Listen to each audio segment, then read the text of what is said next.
Le déni, souvent, nous, on le rencontre dans notre pratique. Le déni est un symptôme qui est propre à des maladies que nous, on appelle des psychoses. C'est-à-dire que vous êtes devant quelqu'un qui dit qu'il n'est pas malade. Alors, pour cette pathologie, il faut comprendre qu'il y a un déni qu'on appelle le déni volontaire. C'est-à-dire que la personne refuse de reconnaître le diagnostic d'une pathologie. Alors que ce que nous, on a souvent l'habitude de rencontrer dans notre pratique, pour des personnes qui viennent en souffrance psychiatrique, le déni n'est pas du tout volontaire. Face à ce déni, qu'est-ce qu'il faut faire? Il faudrait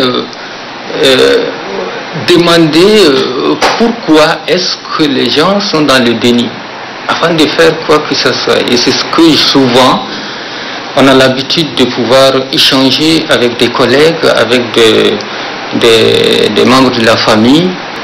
Et ce qui ressort de cet entretien, de cet échange, c'est que la gestion de la prise en charge de la maladie qui se fait au Tchad est différente de ce que eux ils observent ailleurs. Ailleurs, ils ont l'habitude de voir des malades couchés dans un lit avec des matériels de traitement. Et puis on compte également des nombres de décès avec des cercueils. Et je crois que ça, toute la population a regardé ailleurs. Alors que chez nous, ce n'est pas le cas.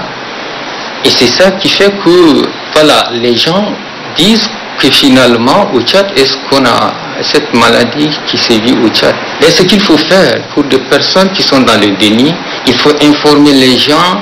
C'est vrai que c'est une maladie mortelle. Donc je demanderai à la population de ne pas céder à la peur. On peut tous avoir peur. Mais étant donné que c'est une maladie qui est en train d'être prise en charge, que les gens ne doivent pas paniquer, aller au-delà de ce qui est réel.